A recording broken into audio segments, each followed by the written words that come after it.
လင်းရဲ့ဇလန်းအပိုင်းတစ်စတင်ပါပြီဇလန်းကနိုးထချင်းအခမ်းအနားကျင်းပတဲ့နေ့ကနေစတင်ပါတယ်ခမ်းမတစ်ခုလုံးမှာစိတ်လှုပ်ရှားမှုစိုးရိမ်မှုနဲ့မျှော်လင့်ချက်တွေပြည့်နေနေပါတယ်နေရာတိုင်းမှာចောင်းသားတွေကကိုယ့်လက်ကိုစောင့်နေကြပါတယ်တယောက်ကစိတ်လှုပ်ရှားစွာနဲ့ပြောလိုက်ပါတယ်တငယ်ချင်းတို့နောက်ဆုံးတော့ဒီနေ့ကိုရောက်လာပြီကွာဒီနေ့မှာဘသူကဘယ်ဝိညာဉ်သားရဲ့နဲ့ပထမဆုံးစာချုပ်ချုပ်နိုင်မလဲဆိုတာသိရတော့မယ်ဒါပေမဲ့လင်းရဲ့စိတ်ထဲမှာတော့တခြားအရာတစ်ခုနဲ့ရှုပ်ထွေးနေပါတယ်ငယ်စဉ်ကတည်းကသူ့ကောင်းထဲမှာမတူညီတဲ့အမျိုးသမီးတွေရဲ့အတန်တွေအမြဲတမ်းပဲတင်ထက်နေခဲ့ပါတယ်တချို့ကအရန်ကောင်းမှကြပြီးတချို့ကတော့ရန်လိုတဲ့အထိဖြစ်ကြပါတယ်ဒီအရာကသူ့ကိုစိတ်နှလုံးလုံးဒုက္ခပေးလာခဲ့တာပါ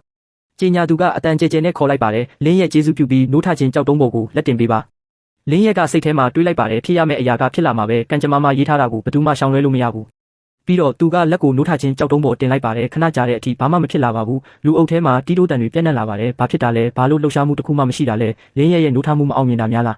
းတယောက်ကလှောင်ပြောင်ပြီးပြောလိုက်ပါတယ်တချို့လူတွေကအပြင်ပန်းမှာပဲတောက်ပနေပုံရတဲ့အတွင်းမှာတော့ဘာမှမရှိဘူးဒါပေမဲ့အဲ့ဒီအချိန်မှာပဲလင်းရဲ့ခေါင်းထဲကအတန်တန်ကမစောင့်နိုင်တော့တယ်လို့ပြောလာပါတယ်ငါမခံနိုင်တော့ဘူးအရန်ပျော်နေတယ်အရန်စိတ်လှုပ်ရှားနေတယ်နောက်ဆုံးတော့ဒီနေ့ကိုရောက်လာပြီးတခင်ကျမကပဲတခင်နဲ့ပထမဆုံးစာချုပ်ချုပ်မဲ့သူဖြစ်လာမလားတခင်အခုကစပြီးတခင်ကထာဝရကျမပိုင်ဖြစ်သွားတော့မယ်အခုကျမတခင်ကိုဘယ်လိုချစ်ရမလဲဆိုတာစဉ်းစားရတော့မယ်တစ်ဖက်မှာတော့တခြားအတန်တန်ကအော်လိုက်ပါတယ်ဒီကနေထွက်သွားစမ်းနေတို့မြေခွေးမတွေအုပ်စုတခင်ကငါတယောက်တည်းရဲ့တခင်ပဲဒါပေမဲ့လင်းရဲ့ကတော့ပင်ပန်းစွာတက်ပြင်းချပြီးစိတ်ထဲမှာတွေးလိုက်ပါတယ်ဒီမျိုးသမီးတွေဒီလိုပေါ်လာတာကဘယ်တော့မှသတင်းကောင်းမဟုတ်ဘူး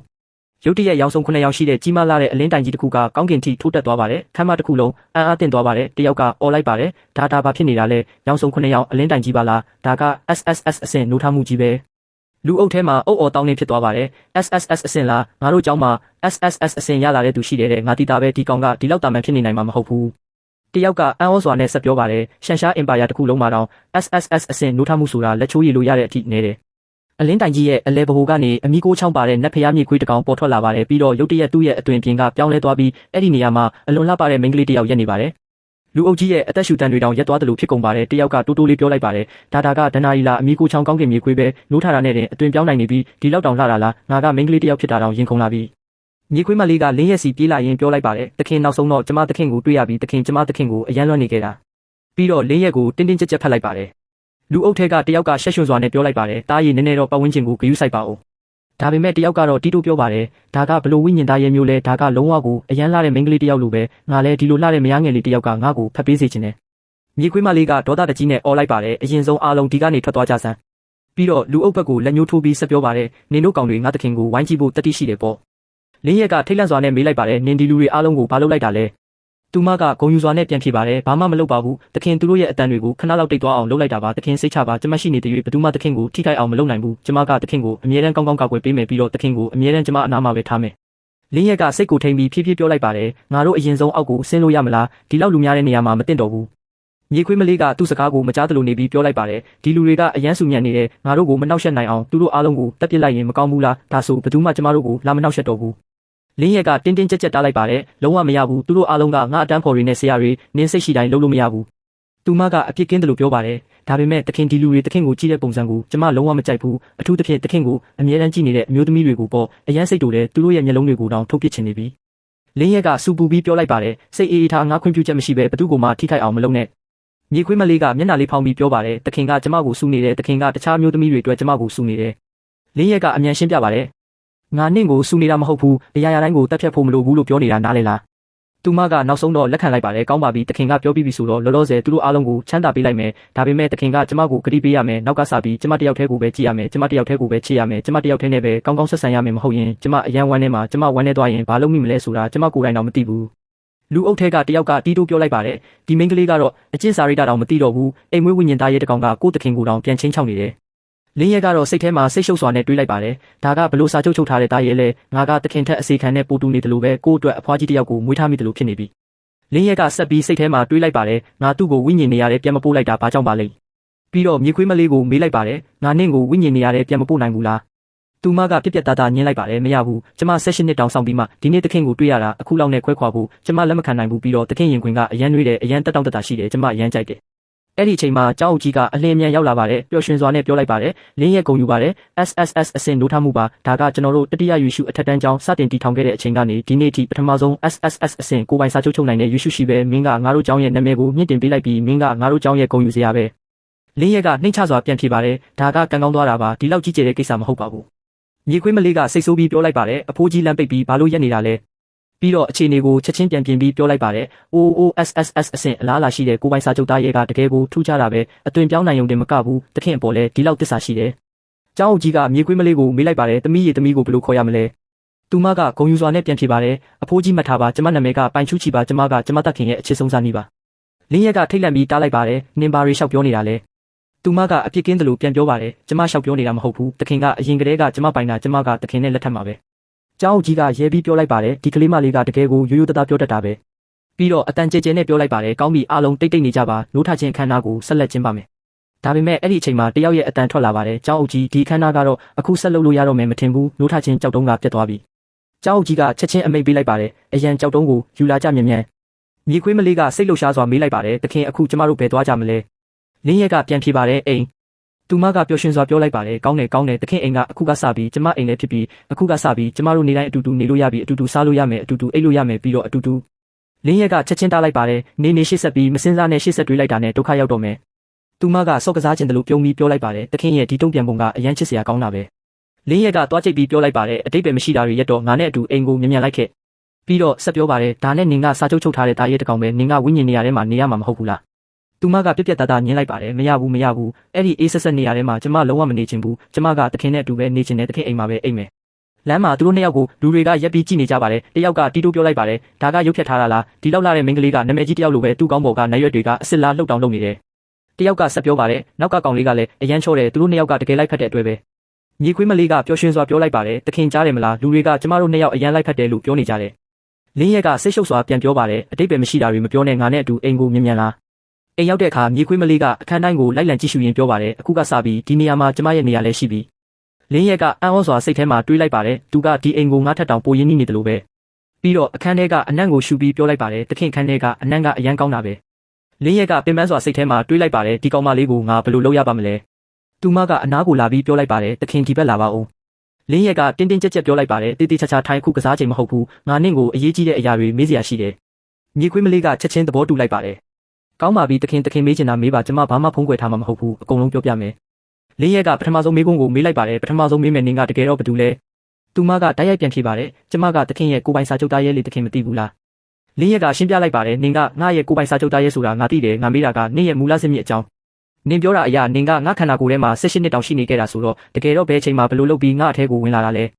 သူမကစဉ်းစားပြီးပြန်ဖြေပါတယ်ကျမလည်းတေချာမမှတ်မိဘူးပထမဆုံးသတိရှိလာတဲ့အချိန်မှာကျမကတခင်ခန္ဓာကိုယ်ထဲမှာရှိနေပြီးသားအဲ့ဒီအချိန်တုန်းကတခင်ကကလေးငယ်လေးပဲဖြစ်မယ်ထင်တယ်ပန်းရောင်လေးနဲ့အရန်ချစ်စရာကောင်းတယ်လင်းရက်ကဆက်မေးပါတယ်ဒါဆိုနင်ကငါအထဲကိုဘာကြောင့်ဝင်လာတာလဲဆိုတာလည်းမသိဘူးပေါ့သူမကတိုက်ရိုက်ဝန်ခံပါတယ်ဒီအကြောင်းကိုလည်းကျမမသိဘူးလင်းရက်ကဒုတိယမေးခွန်းကိုမေးလိုက်ပါတယ်ငါကောင်းထဲမှာရှိနေတဲ့တခြားအတန်တွေကဘသူတွေလဲသူတို့လည်းငါရဲ့ကိုပိုင်စာချုပ်သားရဲတွေလားသူမကစိတ်မရှိတယ်လို့ပြောလိုက်ပါတယ်သူတို့ကတခင်အပေါ်ကတ်နေတဲ့ကပ်ပါကောင်လိုဝိညာဉ်တွေပဲအရန်ကိုစိတ်ရှုပ်စရာကောင်းတယ်တနေ့လုံးတခင်အုံနောက်ထဲမှာစူညံနေကြတာအရန်ကိုစိတ်နှောက်ယှက်ဖြစ်စရာကောင်းတယ်လင်းရက်ကအာဩစွာမေးလိုက်ပါတယ်ဒါဆိုသူတို့ကတကယ်ပဲငါရဲ့ကိုပိုင်စာချုပ်သားရဲတွေလားသူမကခေါင်းညိတ်ပြီးပြောလိုက်ပါတယ်ဟုတ်တာပေါ့သူတို့အားလုံးကတခင်ရဲ့သားရဲတွေပဲတခင်အခြေအနေကအရန်ထူးခြားတဲ့တခင်ဝိညာဉ်ထဲမှာတစ်ချိန်တည်းကိုပိုင်စာချုပ်သားရဲအများကြီးနေထိုင်နေကြတယ်ကျမကတော့ပထမဆုံးနိုးထလာတဲ့သူပဲလင်းရက်ကအားတင်ပြီးမေးလိုက်ပါတယ်ငါအထဲမှာငါကိုပါထည့်တွက်ရင်စုစုပေါင်းဘယ်နှယောက်ရှိလဲသူမကတွက်ချက်တယ်လို့ပြောလိုက်ပါတယ်စုစုပေါင်းဆိုရင်9ယောက်လောက်ရှိမယ်ထင်တယ်လင်းရက်ကအော်ပြီးပြန်မေးလိုက်ပါတယ်9ယောက်သူမကစိတ်အေးထားဖို့ပြောလိုက်ပါတယ်တခင်စိတ်မပူပါနဲ့ဒါကလောလောဆယ်ကျမခံစားသိနိုင်တဲ့လောက်ပဲရှိသေးတာနောက်ထပ်ရှိသေးလားဆိုတာတော့မသိဘူးနောက်ဆုံးတော့တခင်ခန္ဓာကိုယ်ကအရန်ထူးခြားလုံးတော့ကျမတော့အပြည့်အဝမသိနိုင်ဘူးပြီးတော့သူမကသတိပေးတယ်လို့ပြောလိုက်ပါတယ်တခင်တေချာမှတ်ထားနောက်ပိုင်းမှာဘလောက်ပဲတေးသေးလေးနဲ့သမီးတွေထွက်လာပါစေတခင်နှလုံးသားထဲမှာကျမရဲ့နေရာကအမြဲတမ်းပထမနေရာဖြစ်ရမယ်ကျမကအစ်စ်အမှန်ဘရင်မှာပဲကျန်တဲ့သူတွေအားလုံးကကျမနောက်မှာပဲရှိရမယ်လင်းရက်ကပင်ပန်းစွာလက်ခံလိုက်ပါတယ်ကောင်းပြီနင်းကပဲဘရင်မနင်းကပဲအကြီးဆုံးအဲ့ဒီလိုဆိုရပြီမဟုတ်လားပြီးတော့သူကတတိယမေးခွန်းကိုမေးလိုက်ပါတယ်ငါနင့်ကိုဝိညာဉ်နေရာထဲပြန်မပို့နိုင်တာဘာကြောင့်လဲသူမကတိုက်ရိုက်ပြန်ဖြေပါတယ်ဘာလို့လဲဆိုတော့ကျမကပြန်မသွားချင်လို့ပဲလင်းရက်ကမေးလိုက်ပါတယ်ဒါကနစ်ဆန္ဒနဲ့ပဲဆိုင်တာလားပုံမှန်ဆိုရင်ယူရှုရှိတယောက်ကသူ့တာရဲကိုအတင်းပြန်ခေါ်လို့ရတယ်မဟုတ်လားသူမကစော့ကစားတယ်လို့ပြောလိုက်ပါတယ်အဲ့ဒါကတခင်လောလောဆယ်အရန်အားနေနေလို့ဖြစ်မယ်ထင်တယ်လင်းရက်ကစိတ်တူပြီးမေးလိုက်ပါတယ်ဘာကိုပြောတာလဲငါကအားနေတယ်သူမကရှင်းပြပါတယ်အတိတ်ဘက်ကတခင်ရဲ့ဝိညာဉ်စွမ်းအားကလောလောဆယ်ကျမကိုအတင်းကျပ်ဝိညာဉ်နေရာထဲပြန်ပို့နိုင်တော့အောင်မခိုင်မာသေးဘူးဟုတ်တယ်ကျမကိုယ်တိုင်ပြန်ချင်ရင်တော့ကိုယ်တိုင်ပြန်သွားလို့ရတယ်ဒါပေမဲ့ကျမကမသွားချင်ဘူးကျမကတခင်နဲ့အတူအမြဲနေချင်တယ်တခဏလေးတောင်ခွဲမနေချင်ဘူးလင်းရက်ကမေးလိုက်ပါတယ်နေ့ရက်အစ်စ်အမှန်စွမ်းအားကဘယ်လောက်ရှိလဲသူမကဂယုမဆိုင်တယ်လို့ပြန်ဖြေပါတယ်ကျမရဲ့စွမ်းအားကဘယ်လောက်လဲမသိဘူးအရန်များတယ်လို့ပဲသိထားပါလင်းရက်ကနောက်ဆုံးမေးခွန်းကိုမေးလိုက်ပါတယ်နင်ပြောတဲ့တခြားကိုပိုင်စာချုပ်သားရဲတွေကဘယ်အချိန်မှထွက်လာကြမှာလဲသူမကပြန်ဖြေပါတယ်တခင်နောက်တစ်ဆင့်ကိုရောက်တဲ့အချိန်မှာသူတို့ကတယောက်ပြီးတယောက်ပေါ်လာမယ်ထင်တယ် လင်းရက်ကနားလဲသွားပြီးမေးလိုက်ပါတယ်ဒါဆိုငါအဆင့်တက်လာတာနဲ့အမျှကိုပိုင်စာချုပ်သားရဲ့အတစ်တကောင်စီကပေါ်လာမယ်ပေါ့သူမကခေါင်းညိတ်ပါတယ်ဟုတ်တယ်မမျှော်လင့်ထားတဲ့အဖြစ်အပျက်တစ်ခုခုမဖြစ်ခဲ့ရင်တော့ဒီလိုပဲဖြစ်လာမှာပြီးတော့သူမကရုတ်တရက်ပြောလိုက်ပါတယ်ရှောင်းပိုင်ဒီနေ့တကယ်ပင်ပန်းနေနေပဲကျမရေချိုးတော့မယ်ပိုင်ချူချီကစိတ်လှုပ်ရှားစွာမေးလိုက်ပါတယ်ရေချိုးမယ်ကောင်းတယ်လင်းရက်ကချက်ချင်းတားလိုက်ပါတယ်နေခန်းထဲမှာပဲနေငါနောက်ကဘာလို့လိုက်လာတာလဲသူမကအပြစ်ကင်းတယ်လို့ပြောလိုက်ပါတယ်တေချာတာပေါ့ကျမကတခင်နဲ့အတူရေချိုးမှာပေါ့လင်းရက်ကတင်းတင်းကြပ်ကြပ်ပြောလိုက်ပါတယ်အပြင်မှာပဲစောင့်နေသူမကစိတ်ပြတ်သွားပြီးပြောလိုက်ပါတယ်တခင်ကရက်ဆက်လိုက်တာကျမကတခင်နဲ့အတူရေချိုးခြင်းလို့ဘယ်လောက်တောင်မျှော်လင့်ထားခဲ့တာလဲပြီးတော့တိုးတိုးလေးပြောလိုက်ပါတယ်ဒါပေမဲ့အတုံးကောင်တခင်တကားတစ်ချက်နဲ့ကျမကိုတားနိုင်မယ်လို့ထင်နေတာလားနောက်တနေ့မနက်မှာပိုင်ချူချီကလင်းရက်ကိုနိုးရင်ပြောလိုက်ပါတယ်တခင်မင်္ဂလာနက်နက်ခင်းမှာကျမတခင်ကိုနိုးပေးနေတာလင်းရက်ကစိတ်တူပြီးပြောလိုက်ပါတယ်မနက်စောစောလေးမှာတော့နည်းနည်းငြိမ်ငြိမ်နေခွင့်မပေးနိုင်ဘူးလားဖယ်ဆန်းကကြင့်ကြံရမယ်အဲ့ဒီချိန်မှာပဲကျောင်းအုပ်ကြီးစီကဖုန်းဝင်လာပါတယ်လင်းရက်ကဖုန်းကိုဖြေလိုက်ပါတယ်ကောင်းပါပြီခဏနေကျွန်တော်လာခဲ့မယ်ပိုင်ချူချီကမေးလိုက်ပါတယ်တခင်အပြင်သွားမလို့လားလင်းရက်ကရှင်းပြပါတယ်ကျောင်းအုပ်ကြီးကခေါ်ထားတာဖြစ်နိုင်တာကကျဲတဲ့ယူရှုရှိပြိုင်ပွဲအကြောင်းပြောဖို့ဖြစ်မယ်ဒီလောက်ရက်တွေအိမ်ထဲမှာပဲပိတ်လောင်နေတာအပြင်ထွက်ပြီးလေကောင်းလေတန့်လေးရှူရအောင်မယ်သူမကပျော်ရွှင်စွာပြောလိုက်ပါတယ်အချိန်တော်ကြာပြီးမှတခင်နဲ့အတူအပြင်ထွက်ရတော့မယ်ဒီမှာနေရတာအသက်ရှူတောင်ငွန်းကျက်နေပြီကျောင်းအုပ်ကြီးရုံးခန်းကိုရောက်တဲ့အခါကျောင်းအုပ်ကြီးကစိတ်လှုပ်ရှားစွာကြိုဆိုလိုက်ပါတယ်လင်းရဲ့နောက်ဆုံးတော့မင်းရောက်လာပြီးမင်းကိုတွေ့ဖို့တကယ်ကိုခက်လိုက်တာငါကတော့ကျယ်ရီကျွေကြမဲ့နေ့ကိုစောင့်နေရတယ်လို့မင်းကိုစောင့်နေခဲ့တာလင်းရက်ကတောင်းပန်စွာပြောလိုက်ပါတယ်ကျောင်းအုပ်ကြီးတောင်းပန်ပါတယ်ကြင်ကြံမှုမှာအရန်လုံများနေလို့စာတွေကိုတော့မတွေ့လိုက်ဘူးအခုမှတွေ့တာနဲ့ချက်ချင်းလာခဲ့တာပါကျောင်းအုပ်ကြီးကဝမ်းသာစွာပြောလိုက်ပါတယ်ကြင်ကြံတာကကောင်းတဲ့အရာပဲမင်းဒီလောက်ကြိုးစားနေတာကြောင့်ငါပို့ပြီးယုံကြည်လာပြီးလင်းရဲ့ဒီလောက်ရက်ကြာပြီးမှမင်းရဲ့အသွင်ပြင်ကိုကြည့်ရတာကြင်ကြံမှုကကောင်းကောင်းတိုးတက်နေတယ်ထင်တယ်လင်းရက်ကနှိမ့်ချစွာပြန်ပြောပါတယ်ကျောင်းအုပ်ကြီးရဲ့ဆူတောင်းပေးမှုကြောင့်ပါအဆင်ပြေပါတယ်ကံကောင်းလို့ပထမအဆင့်အမြင့်ဆုံးအဆင့်ကိုရောက်သွားပါပြီကျောင်းအုပ်ကြီးကအံ့ဩပြီးမေးလိုက်ပါတယ်ဘာပြောတယ်ပထမအဆင့်အမြင့်ဆုံးအဆင့်ဒါကိုမင်းဘယ်လိုလုပ်လိုက်တာလဲလင်းရက်ကတာမန်ကိစ္စတစ်ခုလို့ပြောလိုက်ပါတယ်ထူးထူးခြားခြားဘာမှမရှိပါဘူးနေ့တိုင်းစူးစမ်းပြီးကြင်ကြံနေတာပါကံလဲနည်းနည်းကောင်းခဲ့တဲ့အခွင့်အရေးတချို့လည်းရခဲ့တယ်ကျောင်းအုပ်ကြီးကချီးကျူးလိုက်ပါတယ်အရန်ကောင်းတယ်ဒါကငါတို့တတိယယူရှုအထက်တန်းကျောင်းစတင်တည်ထောင်ပြီးကတည်းကပထမဆုံး SSS အဆင့် permission ပဲဒီလောက်မြန်မြန်ကြင်ကြံနိုင်တာကတကယ်အံ့ဩစရာပဲဒီတစ်ခါကျဲတဲ့ယူရှုရှိပြိုင်ပွဲမှာငါတို့ကျောင်းကတကယ်ဂုဏ်ယူစွာနဲ့ခေါင်းမောနိုင်တော့မယ်ထင်တယ်ကျောင်းအုပ်ကြီးကဆက်ပြောလိုက်ပါတယ်ဒီနေ့မင်းကိုခေါ်ရတဲ့အဓိကအကြောင်းရင်းကပြိုင်ပွဲနဲ့ပတ်သက်တဲ့ကိစ္စတချို့ပြောဖို့ပါပဲပထမဆုံးကမင်းရဲ့နိုးထမှုစုလက်အကြောင်းငါတို့ကျောင်းရဲ့စီမင်းအရာအဆင့် A ရဲ့အထက်နိုးထမှုကိုရရှိတဲ့ကျောင်းသားတိုင်းကိုကျောင်းဘက်ကတင့်တော်တဲ့စုလက်ပေးတယ်မင်းက SSS အဆင့်ဖြစ်တဲ့အတွက်အမြင့်ဆုံးအဆင့်စုလက်ကိုရရှိဖို့ထိုက်တန်တယ်ဘုတ်အဖွဲ့နဲ့တိုင်ပင်ပြီးတဲ့နောက်မင်းကိုနက်ဖျားတင်က9တန်းကိုငွေသားစုအဖြစ်ပေးဖို့ဆုံးဖြတ်လိုက်ပြီအဲ့ဒီအပြင်မြို့ရဲ့အလယ်မှာစတူယန်မီတာ180ကျဲတဲ့အဆင့်မြင့်တိုက်ခန်းတစ်ခန်းကိုလည်းအလှဆင်ပြီးအဆင့်တင်နေထိုင်နိုင်တဲ့ပုံစံနဲ့ပေးမယ်ဒါအပြင်မင်းအတွက်အထူးလက်ဆောင်တစ်ခုလည်းပြင်ဆင်ထားတယ်ကျောင်းအုပ်ကြီးကကပ်ပြားတစ်ချက်ကိုထုတ်ယူရင်းပြောလိုက်ပါတယ်ဒါကအဆင့် S ဝိညာဉ်သားရဲ့လဲလှယ်ရေးကပ်ပြားပဲဒီကပ်ပြားနဲ့ဝန်ရှိုးမော်မှာရောင်းချနေတဲ့အဆင့် S အလားအလာရှိတဲ့ပထမအဆင့်သားရဲ့ဘဲကောင်းကိုမဆိုလဲလှယ်ယူနိုင်တယ်လင်းရဲ့မင်းရဲ့အိမ်တွင်းအခြေအနေကတာမန်ပဲဆိုတာငါသိတယ်ပြီးတော့ယူရှုရှိတယောက်ဖြစ်လာဖို့ဆိုတာငွေကုန်ကြေးကြအရန်များတဲ့အလုပ်တစ်ခုထားကိုငါရဲ့တေးသေးလေးလက်ဆောင်တစ်ခုလိုပဲသဘောထားလိုက်ပါ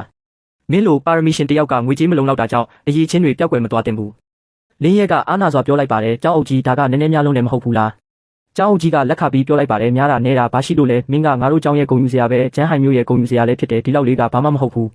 တနေ့မင်းကြီးပြင်းလာတဲ့အခါမင်းရဲ့ကျောင်းကိုမမေ့ဖို့ပဲလိုတယ်ပြီးတော့ဒီပစ္စည်းတွေကိုအလကားပေးနေတာလည်းမဟုတ်ဘူးကျောင်းဘက်ကမင်းကိုတလအကြာမှာကျင်းပမဲ့ကျန်းဟိုင်မျိုးကျဲတဲ့ယူရှုရှိပြိုင်ပွဲမှာငါတို့တတိယယူရှုအထက်တန်းကျောင်းကိုကိုစားပြုပြီးဝင်ပြိုင်နိုင်အောင်အမြန်ဆုံးပြင်ဆင်စေချင်တ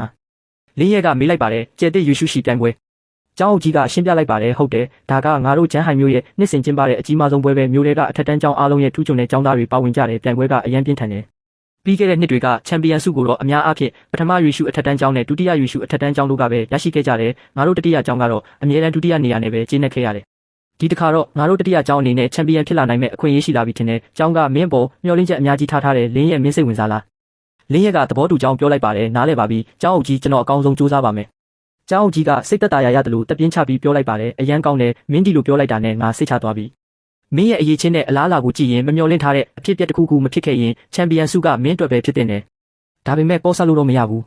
ကျောင်းအုပ်ကြီးကသတိပေးတဲ့ပုံစံနဲ့ဆက်ပြောလိုက်ပါတယ်ဒီနှစ်ပြိုင်ပွဲစုကြီးကဒီလောက်များပြနေရတဲ့အကြောင်းရင်းတစ်ခုကလည်းဒီနှစ်ပြိုင်ပွဲဝင်တွေရဲ့အဆင့်ကအရင်နှစ်တွေထက်အများကြီးမြင့်နေလို့ပဲငါရထားတဲ့သတင်းအချက်လက်အရကျန်းဟိုင်မျိုးတစ်မျိုးထဲမှာတင်ဒီနှစ်အဆင့် S နဲ့အဲ့ဒီအထက်နိုးထမှုရရှိထားတဲ့ကျောင်းသားအရေအတွက်က12ယောက်ထိရှိလာပြီးဒါကပြီးခဲ့တဲ့10စုနှစ်ပေါင်းများစွာအတွင်းအများဆုံးပဲအဲ့ဒီထဲမှာအထူးသတိထားရမယ့်သူကပထမရွေးရှုအထက်တန်းကျောင်းကချင်းဟောင်ပဲသူကအရန်ချမ်းသာတဲ့မိသားစုကဆင်းသက်လာပြီးနက်ရှိုင်းတဲ့မိသားစုအမွေနှစ်ကိုပိုင်ဆိုင်ထားတယ်ဒီနှစ်ကျန်းဟိုင်မျိုးမှာတဦးတည်းသော SS အဆင့်နိုးထမှုရရှိထားတဲ့ကျောင်းသားလည်းဖြစ်ပြီးအရန်အားကောင်းတယ်လို့သတ်မှတ်ခံထားရတယ်ချန်ပီယံဆုအတွက်ဒုတိယအကြီးဆုံးပြိုင်ပွဲလည်းဖြစ်တယ်ဒါအပြင်ဒုတိယရွေးရှုအထက်တန်းကျောင်းကကြောက်ပိုင်ကြီးပစ္စမရွေးရှုအထက်တန်းကျောင်းကကျင်းဖန်အထမရွေးရှုအထက်တန်းကျောင်းကရှောင်ရွက်တို့ရဲ့အင်အားကလည်းမနည်းဘူးတခြားကျောင်းတွေကနေလည်းထူးချွန်တဲ့ကျောင်းသားတွေအများကြီးပေါ်ထွက်လာတယ်ဒါကြောင့်လင်းရဲ့မင်းက SSS အဆင့်ဖြစ်နေရင်တောင်ပေါ်ဆတာလုံးဝမလုံနဲ့ လင်းရက်ကယုံကြည်ချက်ရှိရှိပြန်ပြောလိုက်ပါတယ်။ကျောင်းအုပ်ကြီးစိတ်ချပါကျွန်တော်ခံမှန်းထားပြီးသားပါ။ကျောင်းအုပ်ကြီးကပြိုင်ပွဲဝင်ခွင့်လက်မှတ်ကိုသူ့လက်ထဲထည့်ပေးရင်ပြောလိုက်ပါတယ်။ဒါယူထားအချိန်ရောက်ရင်ဒီဟာနဲ့ပြိုင်ပွဲထဲဝင်လို့ရမယ်။မင်းစူးစမ်းပေးတာအတွက်ငါ့ကိုကျေးဇူးတင်စရာမလိုဘူးကောင်းပြီမင်းရဲ့အချိန်ကိုထပ်မယူတော့ဘူးသွားပြီးကောင်းကောင်းပြင်ဆင်တော့ပြိုင်ပွဲကွင်းထဲမှာမင်းအောင်ပွဲရတာကိုငါစောင့်နေမယ်။လင်းရက်ကကျေးဇူးတင်စွာပြောလိုက်ပါတယ်ကျေးဇူးအများကြီးတင်ပါတယ်ကျောင်းအုပ်ကြီးအပြင်ကိုထွက်လာတဲ့အခါပိုင်ချူချီကဝမ်းသာစွာနဲ့စိတ်ထဲမှာတွေးလိုက်ပါတယ် SSS အဆင့်နိုးထမှုပထမအဆင့်အမြင့်ဆုံးအဆင့်ဒီတစ်ခါတော့ငါတို့တတိယယူရှုအထက်တန်းကျောင်းတကယ်ပေါ်ထွက်လာတော့မယ်ထင်တယ်သူမရဲ့အတွင်းထဲမှာရှိနေတဲ့တခြားအတန်တွေကလည်းလှုပ်ရှားလာကြပါတယ်တယောက်ကပြောလိုက်ပါတယ်နောက်ဆုံးတော့ဒီနေ့ကိုရောက်လာပြီးဒီတစ်ခါငါအလှည့်ဖြစ်ရမယ်နောက်တစ်ယောက်ကဝင်ပြောလိုက်ပါတယ်ငါတော့ဒီတစ်ခါငါအလှည့်လို့ထင်တယ်သူတို့နှစ်ယောက်အချင်းချင်းဆက်နောက်နေကြတဲ့အချိန်မှာလင်းရက်ကစိတ်ထဲမှာပင်ပန်းစွာတွေးလိုက်ပါတယ်လင်းရက်ကဝမ်ရှိုမော်ဘက်ကိုထွက်လာခဲ့ပါတယ်နောက်ဆုံးတော့ဒုတိယအဆင့်ယူရှုရှိဖြစ်လာခဲ့ပြီးဒီခံစားချက်ကအရင်ကထက်တကယ်ကိုပိုပြီးအားကောင်းလာတယ်လမ်းမှာနေရောင်လိုတောက်ပတဲ့ရွှေရောင်အတန်တန်ကရုတ်တရက်ထွက်ပေါ်လာပါတယ်။တခင်နောက်ဆုံးတော့ကျမတခင်စီရောက်လာပြီး16နှစ်ရှိပြီးဒီ16နှစ်အတွင်းကျမကတခင်စီရောက်ဖို့ချုံနှောင်ထားတာတွေကိုမရေမတွက်နိုင်အောင်အကြိမ်ကြိမ်ချိုးဖျက်ဖို့ကြိုးစားခဲ့တယ်။ဒါပေမဲ့အဲ့ဒီအချိန်တုန်းကတခင်ခန္ဓာကိုယ်ကကျမကိုမခံနိုင်သေးဘူး။အခုတော့နောက်ဆုံးမှကျမအပြင်ထွက်လာနိုင်ပြီးအခုကစပြီးကျမကတခင်ကိုကာကွယ်ပေးတာကိုဘယ်သူမှတားဆီးနိုင်တော့မှာမဟုတ်ဘူး။လင်းရက်က NOB စိတ်ထဲမှာတွေးလိုက်ပါတယ်။ဒီတယောက်ကတော့အရန်တက်ကြွတဲ့ပုံပဲတစ်ခုခုမကောင်းတဲ့အရာဖြစ်လာတော့မယ်ခံစားချက်ရှိနေတယ်။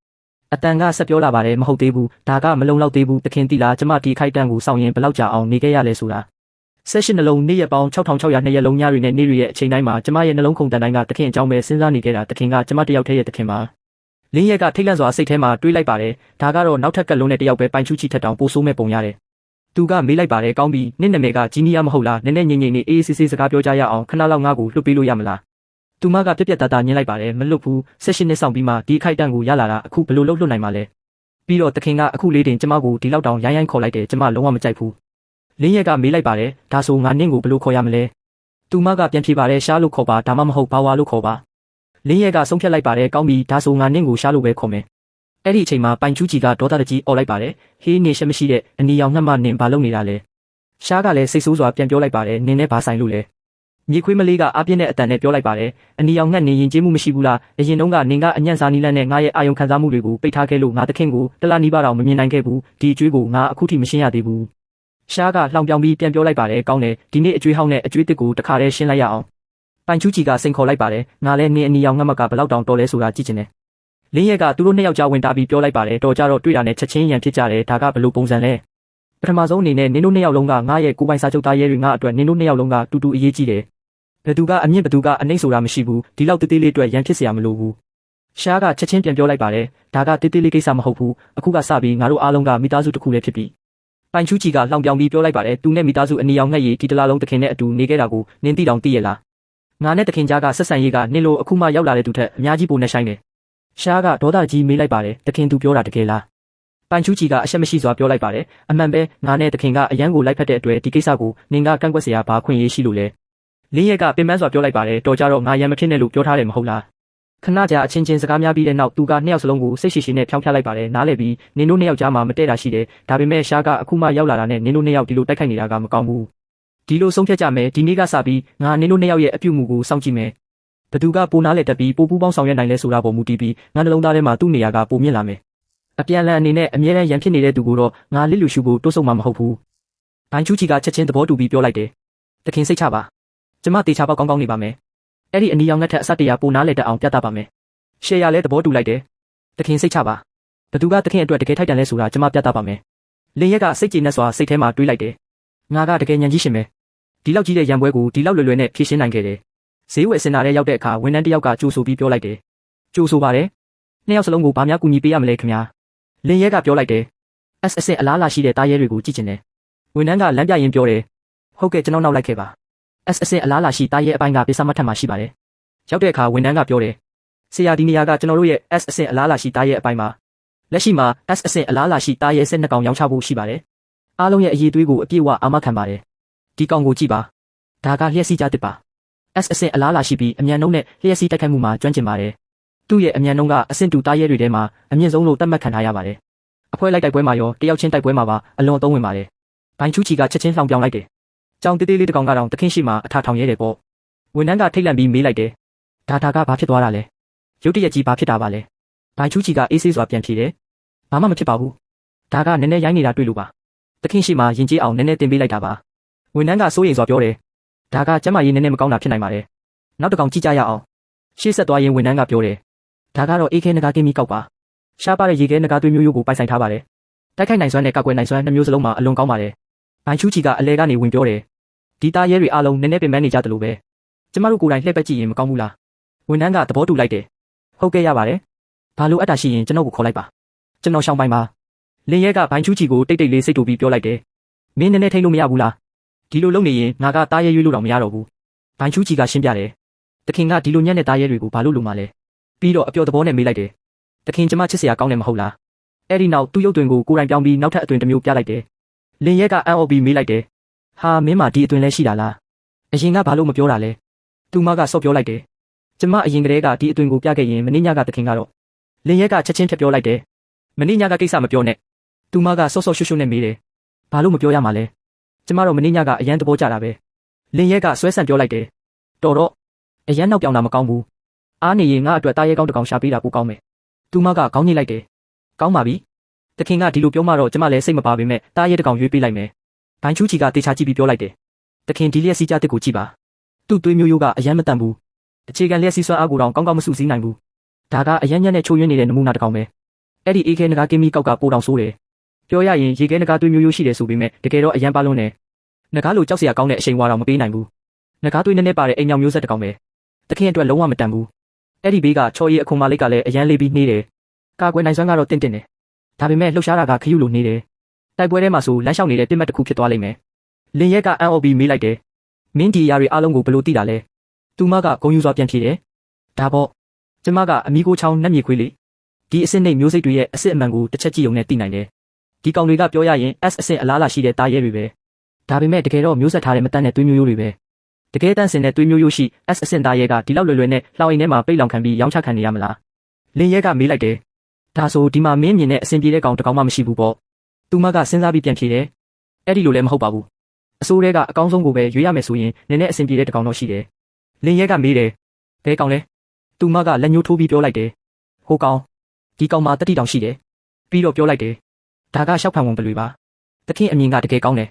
ဒါကတကယ်ရှောက်ဖန်ဝင်ပလွေပဲဒါပေမဲ့တာမရှောက်ဖန်ဝင်ပလွေတော့မဟုတ်ဘူးလင်းရဲကမေးလိုက်တယ်ဘလို့အထိပ္ပယ်လဲသူမကရှင်းပြတယ်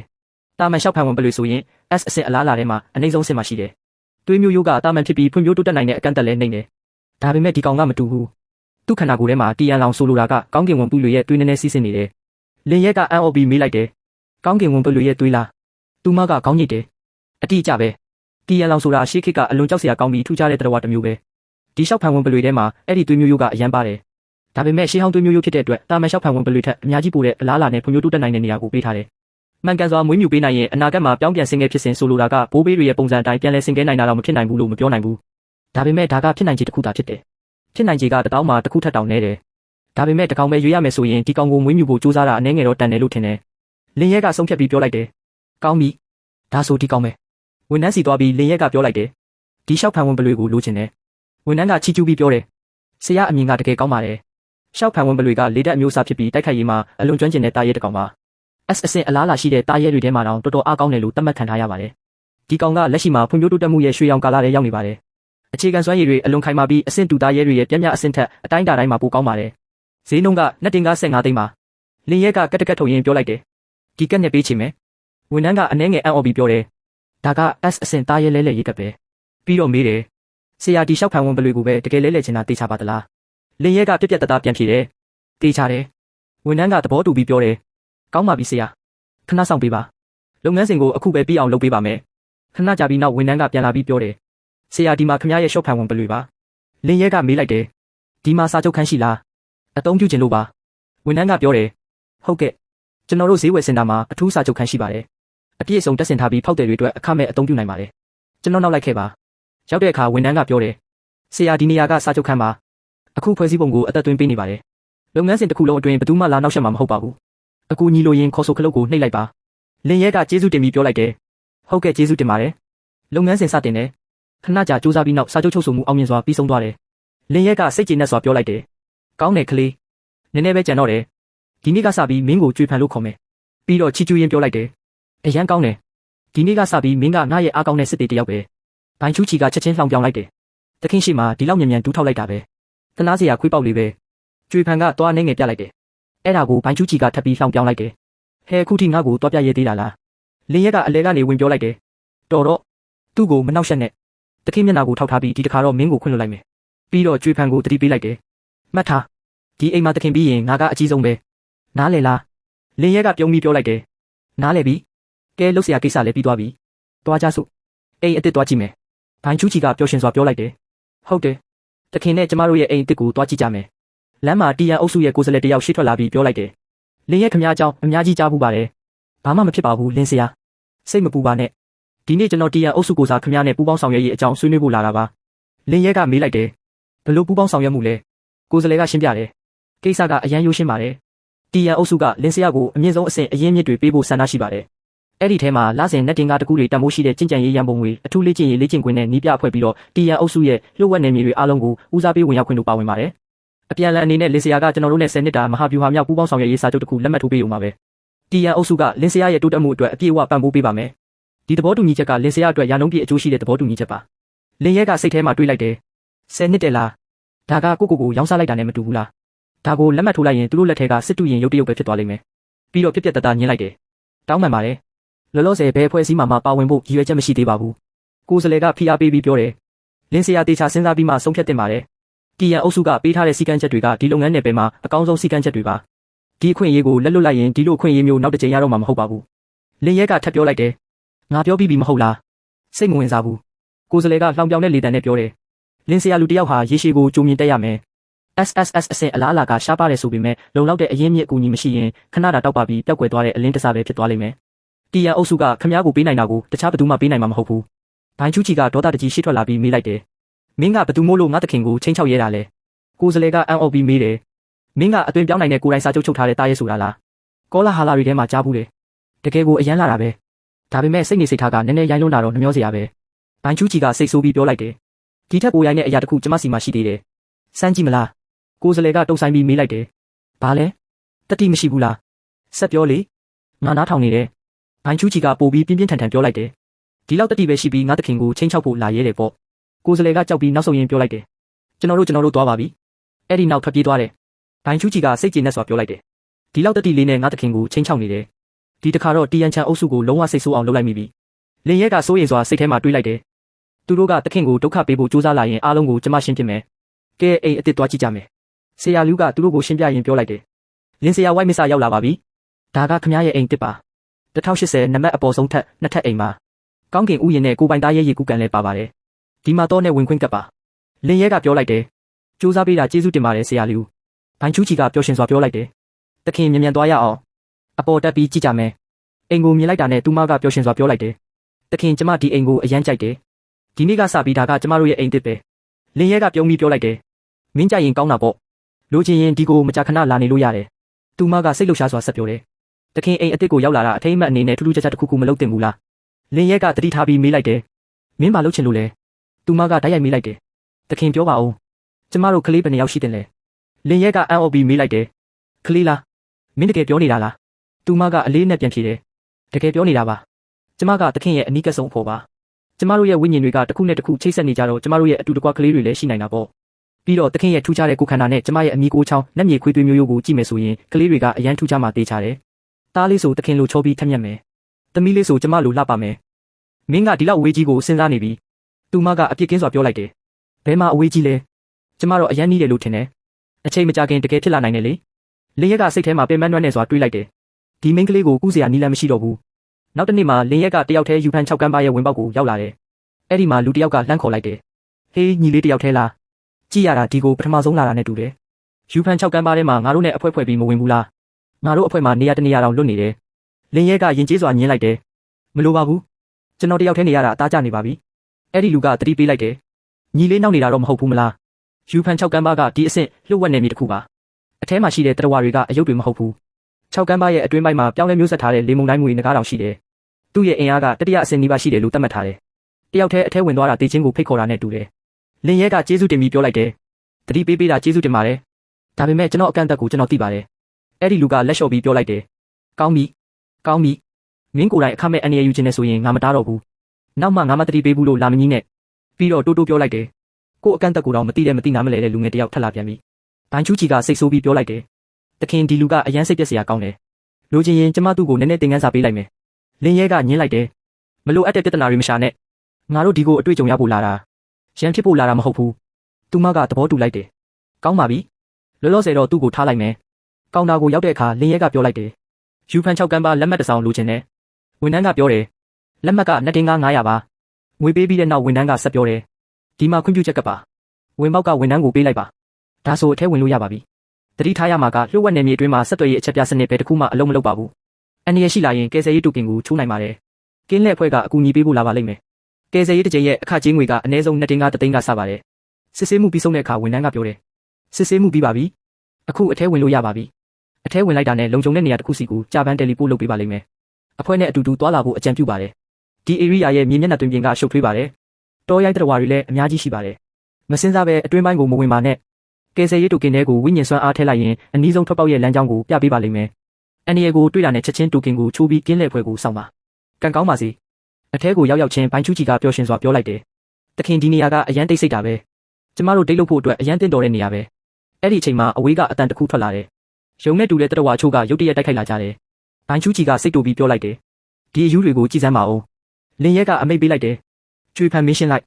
ကျွေဖန်ကချက်ချင်းတိုက်ခိုက်လိုက်တယ်အဲ့ဒီတရဝါတွေကိုဖန်ဖန်ယုံတွေလို့ခေါ်ကြတယ်သူတို့ကယူဖန်6ကမ်းပါမှာအတွေ့အများဆုံးတရဝါတွေကတမျိုးဖြစ်ပြီးတိုက်ခိုက်မှုအချိန်ကမြန်ပေမဲ့တကောင်ချင်းစီရဲ့တိုက်ခိုက်နိုင်စွမ်းကတော့အားနေတယ်ခဏအတွင်းမှာပဲအားလုံးရှင်းလင်းသွားတယ်ဘိုင်းချူချီကလှောင်ပြောင်ပြီးပြောလိုက်တယ်ရုံနဲ့ငယ်တက်လိုက်တာပဲရှိသေးတယ်